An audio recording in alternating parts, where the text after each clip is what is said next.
पहिल्यापासूनच आम्ही म्हणतोय की आम्ही महायुती म्हणून ही निवडणूक लढवणार आहे आणि परवाच सतेज पाटील साहेबांनी सुद्धा सांगितलं की आम्ही निवडणूक लढवतोय म्हणून.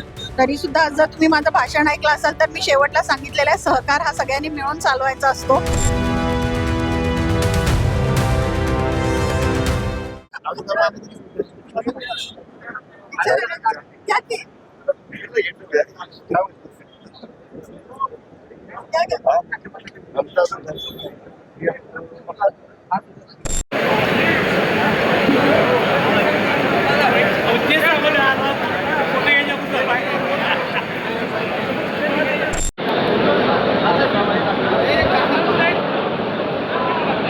सर्व ठरावधारक प्रतिनिधींना विनंती आहे, आपण सर्वांनी तालुका निहाय आपले ठराव या ऑफिसला जमा करायचे आहेत. यासाठी आपले सर्व प्रमुख नेते मंडळी आपल्याला मार्गदर्शन करतील. त्यांच्या सूचनांचा आपण सर्वांनी ते प्रमुख नेते मंडळींच्या उपस्थितीमध्ये एआर ऑफिसकडे सादर केले जातील. तेव्हा हे बघा, आता संख्या सांगणं खूप अवघड आहे, कारण जसं मी म्हटलं काही संस्था या अवसायनात आहेत, काही संस्था SIT चौकशीच्या अंडर आहेत, काही संस्थांची फेर सुनावणी चालू आहे. आता कुठल्याही चौकशीचा निकाल न आल्यामुळं सरसकट सगळ्यांना ठराव पाठवले गेले, त्यामुळं सरसकट हे ठराव गोळा झालेले आहेत. त्यामुळं असू शकते संख्या, पण त्यातली आता किती दुबार निघतील, किती अवसायनात जातील आणि ह्या सगळ्या जेव्हा प्रक्रिया येतील होऊन तेव्हा आपल्याला खरा आकडा कळेल. 1900 आणि आता 1500 त्यामध्ये दुबार भरपूर आहेत असं म्हणायचं आहे. आम्ही रिचेक केलेले आहेत. अवसायनात ज्या संस्था आहेत आता लिस्टमध्ये, त्या संस्थांचे इतक्यात तरी आम्ही स्वीकारलेले नाही आहेत. त्यांचा निकाल लागल्यावरती जी लोक आमच्याकडे आलेले आहेत त्यांना आम्ही सांगितलं की तुम्ही आमच्या बाजूनी या म्हणून. पण आता एक शेवटचा दिवस असं सगळेजण आता सबमिट करणारच. जर या 2 दिवसात निकाल लागला कुठलाही SITचा असो नाहीतर अवसायनाचा असो, तर त्या संस्थांचे ठराव ऑटोमॅटिकली बाजूला होतील. नाही लागला तर मध्ये 15 दिवसाचा कालावधी छाननीचा पिरियड असेल आणि एकंदरीत 1 महिन्याचा कालावधी लागणारच या प्रोसेसला. त्यामुळे त्याच्यानंतर ते आपसुकच बाजूला होतील. कशी बघता ही निवडणूक? सतेज पाटील एकीकडे आता एकटी पडली असं म्हणत आहे, कारण सगळे महायुती म्हणून तुम्ही एकत्र आले. महायुती म्हणूनच ही निवडणूक आता होणार आहे का? कारण नाही वेळ ठरवता सगळेच शक्ती प्रदर्शनाने टाकलं. कशी निवडणूक येत असतात? तेव्हा पहिल्यापासूनच आम्ही म्हणतोय की आम्ही महायुती म्हणून ही निवडणूक लढवणार आहे आणि परवाच सतेज पाटील साहेबांनी सुद्धा सांगितलं की आम्ही निवडणूक लढवतोय म्हणून. तरी सुद्धा जर तुम्ही माझं भाषण ऐकलं असाल तर मी शेवटला सांगितलेलं आहे, सहकार हा सगळ्यांनी मिळून चालवायचा असतो. शेवटला मी आवाहन पण केलेलं आहे की सगळ्यांनी एकत्र येऊन चांगले निर्णय जर घेता आले सर्वसामान्य लोकांच्यासाठी तर घेऊया असं मी सांगितलेलं आहे. आता बघू. म्हणजे बिनविरोधसाठी तुम्ही हात पुढे केलाय आता सगळ्या महायुतीनं असं म्हणायचं का? या सगळ्यात मी म्हणजे महायुती नाही, मी महायुतीचा एक भाग आहे. येड्रावकरांनी देखील आता शिवसेनेच्या मेळाव्यामध्ये भाषण करताना सांगितलं. येड्रावकर साहेब शिवसेनेच्या मेळाव्यात आता पाहायला मिळाली आणि त्या ठिकाणी त्यांनी भाषण केलं की ही निवडणूक बिनविरोध. कसं बघताय? मग चेतनला होता त्याला काय हरकत नाही ना होता. नाही हे बघा, बिनविरोधचा अजून तरी प्रस्ताव काही झालेला नाहीये किंवा चर्चा तशी झालेली नाहीये. बिनविरोध करायची नाही करायची, कुणाला किती जागा येणार हा सगळा विषय वरिष्ठांचा आहे. मला वाटते म्हणजे आम्ही याच्यावरती न बोललेलं बरं. त्यामुळे जर तसं काही होणार असेल तर वरिष्ठ आपापसात चर्चा करतील. भाषणाचा उल्लेख करताय म्हणजे तुमची इच्छा? मी भाषणात उल्लेख केला की सहकार आहे सगळ्यांनी मिळून केलेला बरा, कारण संघर्षामध्ये सर्वसामान्य माणसाचं जास्त नुकसान होताना दिसतंय.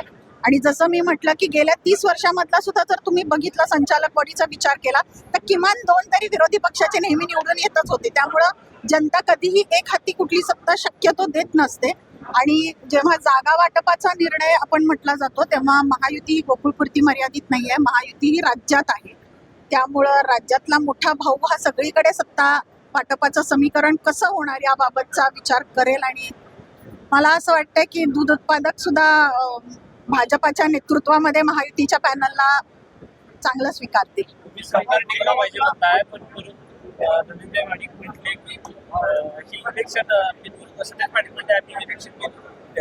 कोण म्हटलं? माझ्याकडे अजून प्रस्ताव आलेला नाही.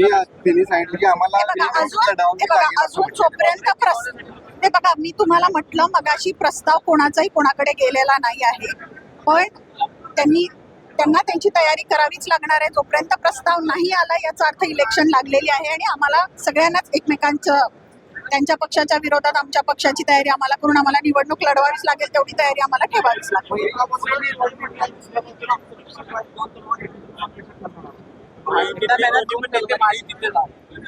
तेव्हा घरात आपापसात थोडेफार मतभेद असतात, मनभेद नाही आहेत आमच्यामध्ये, मतभेद आहेत.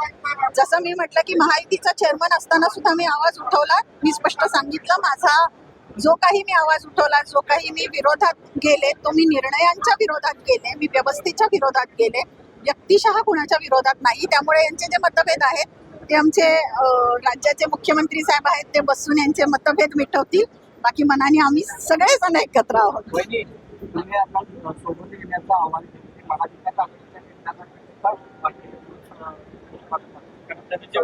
महायुती विरुद्ध महाविकास आघाडी तर हा वैयक्तिक माझा विचार होता, तो मी मांडला. मी आजपर्यंत कोणाचे विचार घेऊन कधी बोललेली नाहीये. जे माझ्या मनाला वाटलंय, माझ्या विचाराने मी चालत आलेली आहे, माझ्या विचाराने मी निर्णय घेतले, माझ्या विचाराने मी माझी भूमिका मांडलेली आहे. मला असं वाटलं की सहकार आहे सगळ्यांना सोबत घेऊन करायचा. तुम्ही जर बाजार समिती बघितली, मार्केट समिती बघितली, केडीसीसी बघितली, इथे सगळीकडे सगळेजण एकत्र आहेत. मग गोकुळमध्ये कशासाठी? म्हणून मी तो प्रस्ताव ठेवला की सहकार आहे, सगळ्यांनी मिळून करायला काही हरकत नाही. पण जोपर्यंत अशा वरिष्ठांच्या बरोबर चर्चा होत नाही, तोपर्यंत आम्हाला प्रत्येकाला निवडणुकीची तयारी करावीच लागेल. म्हणजे तुम्ही म्हणताय महायुती मात्र राष्ट्रवादीनं स्वतंत्र ठराव जे ते दाखल केले, कुठेतरी राष्ट्रवादी वेगळा निर्णय घेईल. राष्ट्रवादी वेगळा निर्णय हो ऐकणार, राष्ट्रवादी वेगळा निर्णय घेणार नाही. जेव्हा आपण 3-4 पक्ष एकत्र येऊन एखादी निवडणूक लढवतो, तेव्हा प्रत्येकालाच वाटत असतं की मी कसा मोठा हे दाखवावं. पण जसं मी म्हटलं की महायुती फक्त गोकुळपुरती मर्यादित नाहीये, महायुती पूर्ण राज्यभर आहे. त्यामुळे सत्ता वाटपाची जी समीकरणं असतात ती सगळ्या राज्याचा निर्णय डोळ्यासमोर ठेवून केली जातात. आता जर जागा कमी ठराव कमी म्हणून जागा कमी हे समीकरण लागू होत नाही. कारण तसं बघायला गेलं तर जिल्ह्यात राष्ट्रवादीचे एक आमदार असून त्यांना कॅबिनेट मिनिस्ट्री मिळू शकते. ती सत्ता वाटपाची समीकरणं असतात जी राज्यात त्याचे निर्णय घेतले जातात. त्यामुळे मोठा भाऊ लहान भाऊ असं काही नाहीये. अजून ठराव किती जमा होणार आहेत याला खूप मोठी प्रोसेस आहे आणि मग नक्की आकडेवारी कळल्यावरती कळेल. जसं आता मगाशी मुन्ना साहेब म्हटले मला वाटते भाषणात की जागा वाटप जे काय होईल ते वरतीच ठरेल. पण ज्या दिवशी मुश्रीफांनी ठराव दाखल केले त्याच दिवशी सतेज पाटलांचे बॅनर या ठिकाणी लागलेले होते. ते काय नेमकं ते गोकुळ टिकूया असं काय ज्या दिवशी ते ठराव दाखल करणार त्याच दिवशी बॅनर लावलेले होते. नाही, आता ते तुम्ही त्यांना विचारलं तर पर्यंत त्यांच्या वतीनं मी बोलणं चुकीचं होईल ना.